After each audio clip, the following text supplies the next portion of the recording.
Assalamualaikum warahmatullahi wabarakatuh. Halo, apa kabar semuanya sobat, dimanapun Anda berada. Kita ketemu lagi di channel Jumpa Hamzah. Ya, Indonesia adalah negara dengan populasi Islam terbesar di dunia. Dan tentunya ini membuat beberapa hal yang berhubungan dengan dunia Islam juga ada dan banyak sekali ditemukan di Indonesia. Salah satu yang terbanyak di Indonesia tentu adalah ibadah atau tempat ibadah. Dalam hal ini tempat ibadah yang mengerucut kepada agama Islam. Ya, tempat ibadah agama Islam adalah masjid. Karena memang masjid itu secara kebahasaan adalah tempat bersujud.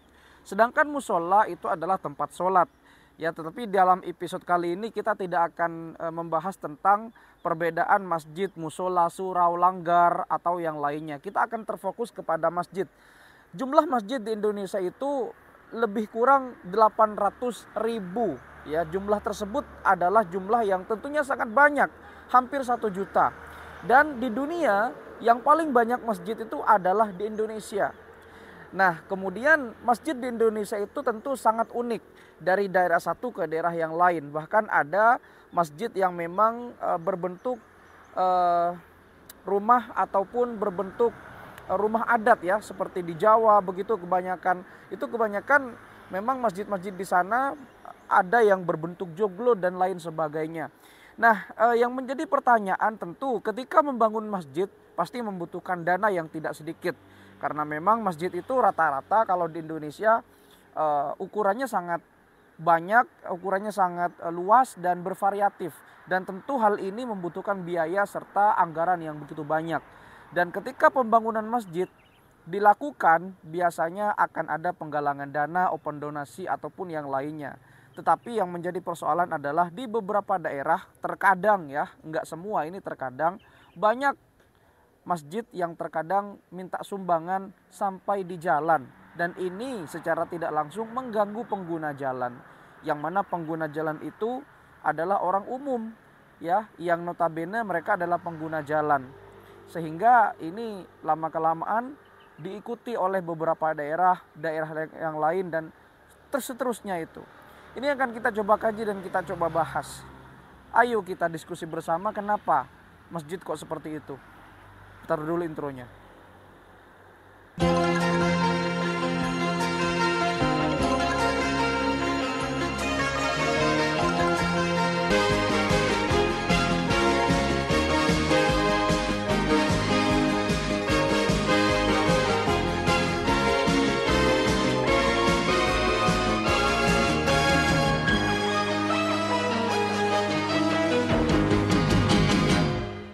Seperti kita ketahui bersama bahwa masjid ini merupakan salah satu tempat ibadah yang digunakan oleh umat muslim untuk melakukan sholat 5 waktu, ya, dari subuh hingga isya.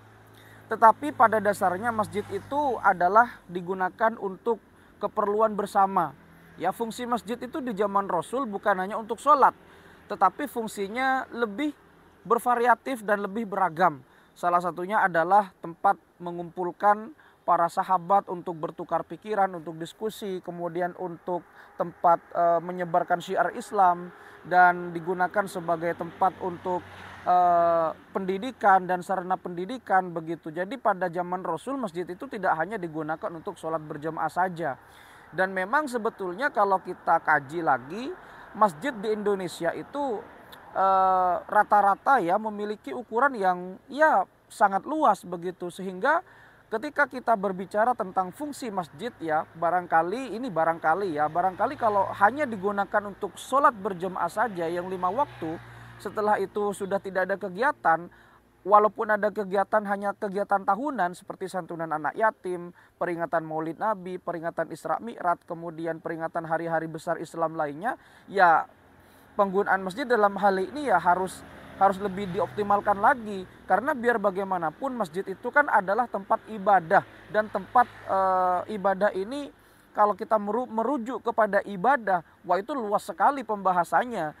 Karena memang semuanya kalau diartikan dengan ibadah, maka ibadah itu tidak harus yang berupa ritual saja, tetapi ibadah-ibadah sosial ataupun ibadah-ibadah yang berhubungan dengan keanekaragaman yang dinukilkan atau yang dinisbatkan kepada niat ibadah, maka itu juga terhitung ibadah, pahalanya juga sama.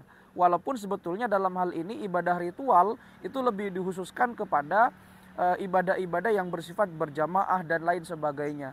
Ya, itu poin yang pertama. Jadi fungsi masjid itu sebetulnya bukan hanya untuk sholat atau ibadah ritual saja, tetapi lebih luas dan lebih beragam serta bervariatif. Nah, pertanyaannya begini, di beberapa daerah di Indonesia itu ada terkadang orang yang meminta sumbangan ya dalam tanda kutip yang mengatasnamakan masjid tertentu, tetapi dia itu mengganggu jalan begitu.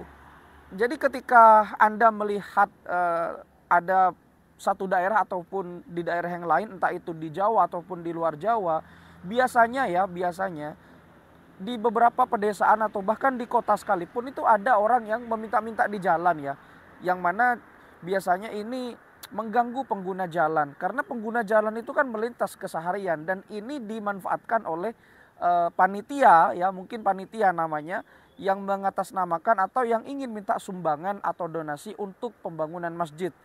Ya memanglah ini suatu hal yang tidak diwajibkan ya kepada siapapun, karena orang yang minta sumbangan masjid itu kan sebetulnya tidak memaksa.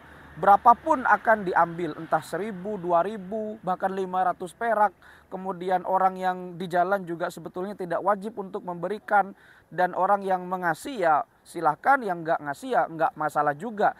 Tetapi kalau ini diterapkan secara terus menerus dan sifatnya itu banyak, di mana kembali lagi ke tadi bahwa data di Indonesia masjid itu 800.000 dan mungkin itu akan terus bertambah seiring dengan berjalannya waktu. Kemudian ditambah lagi dengan orang yang minta-minta sumbangan di masjid, di jalan raya, itu mengganggu. Ini juga lama-kelamaan akan mengganggu dan akan menjadi kebiasaan. Ya akan menjadi kebiasaan yang mana kebiasaan tersebut akan ya dalam tanda kutip akan membuat orang itu berpikir, terutama orang non muslim ya, akan berpikir, loh Islam kok begini begitu. Islam kok minta-minta di jalan begitu. Ya memang sih orang yang mungkin tidak tahu atau kurang paham dalam tanda kutip ya, orang yang non muslim akan mengatakan seperti itu. Karena pada dasarnya begini, meminta-minta di jalan itu memang sih nggak ada hubungannya dengan syariat Islam, yaitu nggak mengganggu sama sekali. Tetapi kalau itu mengganggu pengguna jalan dan itu dilakukan secara terus-menerus, ya ini juga pertanyaan besar juga.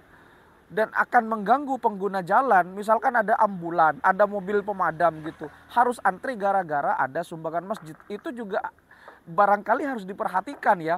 Dan kalau sudah mengganggu seperti itu, mengganggu kemaslahatan umat ya, mungkin ini juga bisa menjadi pertanyaan besar begitu. Apakah ini bisa dibenarkan atau tidak? Kan seperti itu. Nah, barangkali sebetulnya penggalangan dana ataupun pengumpulan dana yang mengatasnamakan masjid itu ya biasanya dilakukan ketika ada beberapa hal yang sangat urgent, misalkan pembangunan ya, yang mana itu membutuhkan dana yang sangat banyak. Itu mungkin masih masih bisa kita tolerir lah.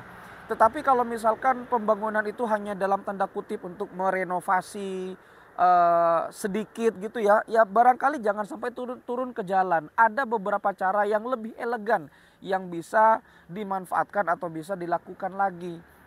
Karena begini, sebetulnya itu ada 2 poin yang harus kita luruskan ya.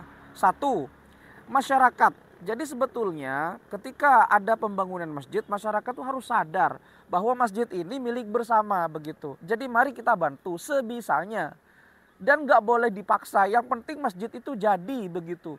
Ya nggak usah terlalu nggak usah terlalu standar tinggi gitu. Masjidnya harus bertingkat lah, harus marmer lah, harus ada menaranya lah, dan masjidnya harus lebar, luas dan segala macam. Tetapi nanti endingnya nggak ada yang berjamaah. Itu kan sebetulnya ya cukup cukup mengkagetkan begitu. Karena terkesan memaksa. Padahal tujuan pembangunan masjid itu sebetulnya adalah untuk tempat ibadah dan sarana syiar Islam.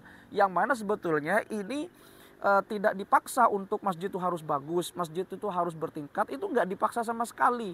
Yang penting sudah ada masjid yang bisa mengakomodir untuk orang sholat berjamaah, terutama ketika melakukan ibadah sholat Jumat dan ibadah-ibadah yang lain yang bersifat ritual dan ini berjamaah. Jadi nggak ada pemaksaan dalam Islam itu masjid harus bagus, itu yang pertama. Dan masyarakatnya juga harus bahu-membahu untuk saling mensupport pembangunan masjid itu. Nah, poin yang kedua adalah sebetulnya harus diteliti lagi dan harus didefinisikan lagi sebetulnya fungsi masjid itu untuk apa begitu. Karena kalau misalkan hanya untuk maaf ya, dalam tanda kutip, desa ini punya masjid yang bagus. Desa yang lain tuh kalau misalkan nggak punya masjid sebagus itu malah iri begitu. Itu sebetulnya nggak boleh gitu. Dan sebetulnya Islam itu tidak seperti itu gitu.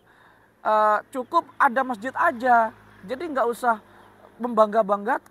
membanggakan gitu, yang mana ujung-ujungnya nanti ketika mereka masjidnya sudah ada ya jamaahnya sepi gitu, itu kan menjadi problem juga. Sehingga hal yang seperti ini banyak kita temui di beberapa daerah di Indonesia, nggak hanya di Pulau Jawa tapi di beberapa tempat, bahkan di kota-kota besar ada yang seperti itu, masjidnya bagus tapi jamaahnya sedikit dan kegiatan-kegiatan keagamaan juga sedikit begitu. Kalau kita kembali kepada agama, saya bukan orang ahli agama ya, tapi saya pernah membaca bahwa ada sebuah hadis yang mengatakan begini, tidak akan terjadi kiamat gitu sampai ada orang yang membangga-banggakan membangun masjid begitu, kalau nggak salah redaksinya, kalau salah silakan dikoreksi ya. Dan itu tentunya relate dengan zaman sekarang ini begitu.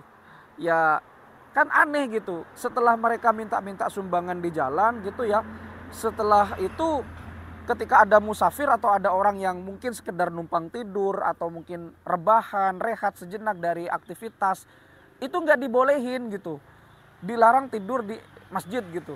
Oke lah kalau di dalam, oke. Kalau di emperan gitu kan kadang dilarang gitu, ya nggak semua daerah yang seperti itu, tapi kadang-kadang takmirnya itu ngelarang gitu, padahal masjid tersebut meminta sumbangan kepada masyarakat umum, yang mana kadang masyarakatnya itu bukan daerah setempat atau bukan bahkan non muslim gitu, tapi ketika mau istirahat di masjid itu nggak diperbolehin gitu. Itu kan menjadi pertanyaan besar. Nah, sedangkan dalam Islam itu kan tangan di atas itu lebih baik daripada tangan di bawah gitu. Itu sebetulnya sangat kontradiktif gitu. Islam itu sebetulnya nggak ada yang meminta-minta gitu, karena sebetulnya dalam Islam itu diajarkan harus berdikari gitu. Banyak sahabat-sahabat Nabi yang sebetulnya mereka konglomerat, karena dulu di Arab itu, di Jazirah Arab di zaman Nabi itu adalah pusat perdagangan pertemuan antara China dan Eropa, sehingga banyak orang-orang konglomerat yang lahir di Jazirah Arab. Salah satunya adalah sahabat Nabi yang bernama Abdurrahman bin Auf. Mereka tentunya berjiwa sosio entrepreneur atau berjiwa entrepreneur sejati begitu ya. Dan dulu mungkin ini hanya mungkin nggak ada tuh sumbangan masjid itu, karena memang dulu saudagar tuh kaya-kaya dan kompak. Nah, itu berbeda dengan zaman sekarang begitu, di mana biasanya ada beberapa oknum yang memanfaatkan sumbangan masjid tuh lama banget gitu, lebih dari 1 tahun nggak selesai, ada di jalan itu juga, dan bahkan buka cabang gitu, buka cabang di jalan lain, ini jalan lain, dan biasanya tiap desa ada begitu, karena hampir dipastikan tiap desa tuh ada masjid kalau di Indonesia. Belum lagi yang ingin renovasi, belum lagi yang ingin bangun yang baru, belum lagi yang macam-macam lah. Tapi ini nggak semuanya, hanya beberapa saja. Tetapi mungkin dari video ini saya ingin menyampaikan bahwa sebetulnya kita kembali lagi lah, sebetulnya fungsi masjid untuk apa dan kebutuhannya masjid itu untuk apa. Masjid itu nggak harus bagus, tapi yang paling penting adalah masjid itu harus hidup. Percuma masjidnya bagus tapi nggak hidup masjidnya. Yang dimaksud hidup itu banyak kegiatan sosial, keagamaan, selain ibadah ritual saja. Karena tempat ibadah itu kalau ditelusuri kan banyak artinya. Ya, ibadah itu bukan hanya ibadah ritual, tapi ibadah yang lain yang bersifat universal ya. Dan sebetulnya kita harus kembali lagi kepada umat Islam itu sebetulnya adalah umat yang lebih baik memberi daripada meminta begitu. Dan orang yang menggunakan jalan itu seharusnya adalah orang yang respect, harus dihormati. Ya jangan menjadi hal yang dimanfaatkan begitu.